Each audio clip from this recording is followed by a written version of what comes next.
defense. What are you impressed by thus far, and what do you feel like some areas you guys to continue to improve upon and really tighten up? Yeah, I think the guys have really come out with good energy. I think they're playing together. The play style is what we're after. I think we're getting that from the group. I think that the communication's been really solid, front to back.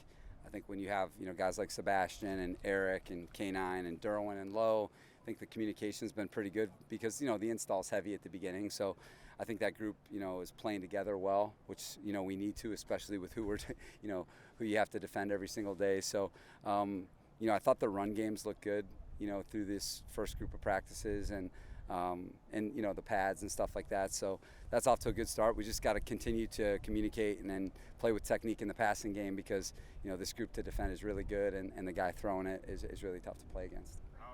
Noticeably not participating in that team portion there, Mike and Rashawn. Is there any issue or Lindsay, just going into the off day, we just wanted to make sure they got a good start to the practice and then just kind of get them a little bit rest going into an off day. So both guys just rest? Yes, just rest. Is that related to kind of the injuries that they dealt with last year and just making sure their bodies are healed, or is that unrelated? This is kind of unrelated.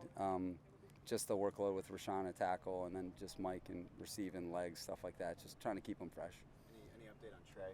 Yeah, no updates on Trey, but you guys have seen him out there, but no significant updates.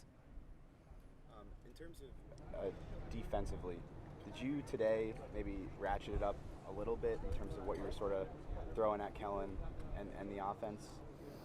No, I mean, Daniel, every single day it's been like that. There's just been the healthy back and forth. And, yesterday the offense had a really, really good day. And today I thought the defense responded. And we went through a lot of good situations today, 2-minute, red zone. And there was just a lot of good things out there on the football field both days for both sides. And I think that's been a bright spot for us. It's just every time we've gone out to practice, both sides have competed well. Who wins the day has been kind of back and forth, but you're seeing the playmaking and you're seeing the execution. And, today we had some really good situations out there too. Where do you see Asante fitting in best? Out there for us, in one of the starting groups. I think I think Asante's first 2 years, he's started every single game of his pro career. All right, there has not been one game that he's been active for that he has not been a starter. So he's earned that. He's gotten better and better both years. And I think going into this training camp, I think we've been able to see the versatility that we know that he has. But because of our depth and quality, we feel like, we can put him in there more. So he's really improved inside because it's a position that's difficult to master, especially the way we play. We put a lot on that position, and so it's not an easy position to play for us. It's a feature position in our defense. So he's playing from a technique standpoint a lot better because he's in there a lot more. And so I think you've seen throughout this practices him making plays outside and inside. He's had to cover the tough guys in both places, and he's also done a good job in run support. So he just needs to keep improving. How has Jasir been here the past week? Yeah, Ja's, much like Asante, just improving a lot. I think you've seen that group of like 5 corners that's been with us. They've all made plays for us, and Ja's got that versatility too to play outside or inside, and he got a lot of good experience. There's going to be some tough days out here with this group of receivers, but what I like is they both have good temperament to play DB in the NFL. They have confidence, they have toughness, they can put tough plays away. And then they make plays out there. So, against this group of guys, you're going to give up some plays, but it's, we're interested in seeing the response and then the consistency of the playmaking. So I think he's getting more outside corner work too, which is good. He played mostly inside last year, so we're trying to get him outside a lot more so that he can play, kind of like Asante in both places. What have you seen out of Kenneth Murray so far through camp?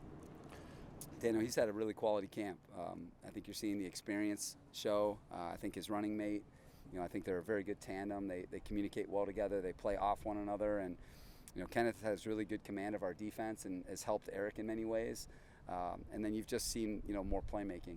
You've seen the physicality. You've seen the speed that I think that you guys have seen at times. But now you're seeing it, I think with a lot more consistency. And he's having a very quality camp for us. What have you seen out of Eric Kendricks And my second question is, he just told me a little while ago that you guys had like an hour conversation when you were trying to sell him on your program. Well, how did that conversation go? Tell me some things about that. I remember it well. I was at my house, and he was in Hawaii, and I was just excited that that we were able to connect because he was obviously on vacation, and I found out at the time that he and his wife were expecting. So it was, there was a lot of things happening for him, and he's just a guy that I feel like there's some times where you just feel like you've known someone a lot longer, than you have. And he's one of those players that I never coached, but I felt like I knew his game so well. We played against him, and a couple of my really good friends coached him. And, I thought, hey, man, one day if I get to coach this guy, this would be fantastic. And so I think what we just were able to do was listen to one another, get to know each other on a personal level, kind of rewind, take me back to Fresno all the way to now, take me through some of those games that we played against each other in Minnesota, when I was in Chicago and Denver, and, even when I was the head coach here. And, I just think that what he was looking for and what we were looking for were just a perfect fit. And I think those stars aligned, and,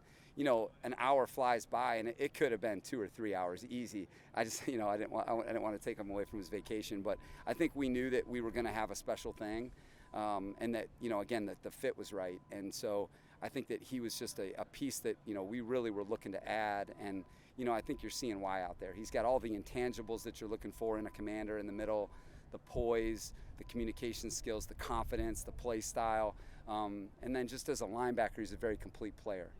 Key diagnose, concept trigger, open field tackler, box tackler, passing game, blitzer. He just brings a lot to the table. And, he's been a really fun guy to kind of run the show with, because your green dot runs the show for your team. And, when you're competing against Justin Herbert every day in practice, you need somebody that can keep up, and so I just felt like Eric would be one of those guys against the best quarterbacks we have to play who can keep up and really take our defense to a different level. So even though he's new here, that experience is obviously priceless, huh? You can't put a price on it. There's just things that he's seen that a lot of these other guys haven't, and you see that confidence because he's been through the big games. He's been through, all these tough challenges that you have to face, and not only has he been through them, but he's been one of the top players at his position in the NFL. So I think he's had a real impact on our group, and we just got to keep working together. There's a long way to go before where we expect to be, but he's just a really good guy to go through the process with. Josh Palmer, it seemed like he fell pretty hard on that tackle from Michael Davis. Is he okay? Yeah, he's okay. That slant that he ran in 2 minutes was unbelievable. I don't know if you guys saw that, but that was a big-time route and catch, man. He's having a really good camp. I know you guys saw that monster catch yesterday, but that slant that he ran in 2 minutes was big time. Viewing the film from the last 2 days in pads, what stood out to you from the defense? Lindsay, I thought level one, the knockback and the edges were really good.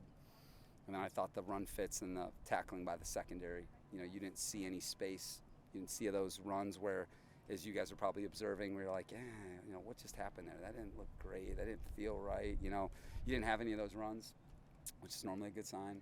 And so I felt the physicality, and then I felt the tackling, the aggressiveness from the secondary, where you see the trigger and then the finish that you're looking for. So we've gotten off to a good start. As you guys know, point of emphasis hasn't been nearly good enough, been poor both years. So it's been a big emphasis for us. Going back to Josh Palmer for a second, whenever you take a player in the first round at somebody's position, you're sort of watching how a guy in that room responds. What can you say about the response that you've seen from Josh with the playmaking that he's had early on in camp here? Yeah, I mean, we feel like Josh is an elite player. I think our entire coaching staff would tell you the same. I know Tom Telesco and JoJo would tell you the same. We felt that way coming out. We were very surprised he lasted to the third round. I mean, what he put on tape against those frontline corners in the SEC that year, with Surtain and J.C. Horn, and then Tyson Campbell and Stokes, like that group of guys that came out that year. I mean, if you go watch Josh Palmer against those guys, and then what he did in the Senior Bowl, we felt like he was an elite player. So through 2 years, he's done a lot for us. Last year, over 70 catches, and he's a very complete receiver. You can line him up anywhere. He's outstanding at the release game. He's very strong. And then I think where he's very improved is his chemistry with Justin, the trust factor. Justin will wait for him, and Justin now knows where, hey, he can hit Josh in that sweet spot. And so Josh is a very, very complete player, and he is a weapon. And we're excited to add him because, when you do draft Q, that makes you really tough to defend. Well, he proved it the other day. I mean, that he hadn't done that recently, but I think that's the evolution of a player. Just the confidence, and then Justin threw that pass, and to a place that the defense couldn't catch it, but that he felt like Josh could get there, and that type of catch shows you the talent that he has. I mean, there's not many people that are making that type of catch. Asante had him very well covered, but that's a very it's a very rare type of play that you're going to see, and that doesn't happen in the NFL very often. And when it does, you're like, all right, that was pretty good. So I know that he's on, exploded on the internet, for sure. Brian, what have you thought Gerald Everett's camp so far? Seemed like there were a couple days where he got under a couple players' skins a little bit. I'm glad. We need guys who got play style that are tough, that are fearless, and that's what Gerald is. He's been through a lot of the big games, and he's one of those, play style guys that we need, and he's a big time weapon for us, playmaker, and, makes us very tough to defend when you have a tight end who can separate and win one-on-one against, linebackers or safeties or even corners. He's outstanding after the catch. So, I mean, our guys love it. I mean, what we're not going to do is be an undisciplined team. So we'll never cross that line in practice, but, it's going to get turned up out here when you care, and we want guys that are going to go nose to nose, because when the season starts, that's exactly how it's going to be, and you don't want anyone backing down. So Gerald's one of the guys you want to go into those big games with. Do you address that after, yesterday's practice when there's a little bit of a scuffle? For sure. Is that over the line, or how do you sort of address that? No, I mean, it was at the line. That's what we talked about, is you want to go right to the line, and you don't want to go past it. And that's the tough part of sports that a lot of people don't understand, but Gerald, we want that competition. We want that edge on our football team, and we want the guys that are going to compete. But Jared cares about this team, and he cares about, doing it the right way. And so when you see two guys going at it like that, it's a good thing. We just don't want any punches being thrown and stuff like that, because then that's when you get penalties and thrown out of the game, and then it hijacks everything. So we're not going to let that happen, but we want guys like Gerald Everett. How's Deion Henley developing? How's his training camp? Yeah, you said the right word, developing. That's what he's doing. He's improving. He cares a lot. He's got all the traits that you're looking for an inside linebacker. He's doing an outstanding job on special teams. We're going to count on him in special teams, and he just needs to continue to see more. He's with a guy, I think like for Thule and a guy like Deion, I think about, and a guy like Quentin, you just have these outstanding mentors in your room. Some guys don't have the benefit of that. Maybe they go to a room where it's just all young players, and they don't have that mentor, that's someone that can really show them how to do it. The fact that he's with Eric and Kenneth every single day is a huge benefit to Deion. But he's got a lot of ability and the toughness, the play style we're looking for. And, he's going to have some days that, he doesn't, have his best stuff because he's just young. And that's part of being young, is some days you just, you don't have it. But he's got all the things that we're looking for. And he's having a good camp for us.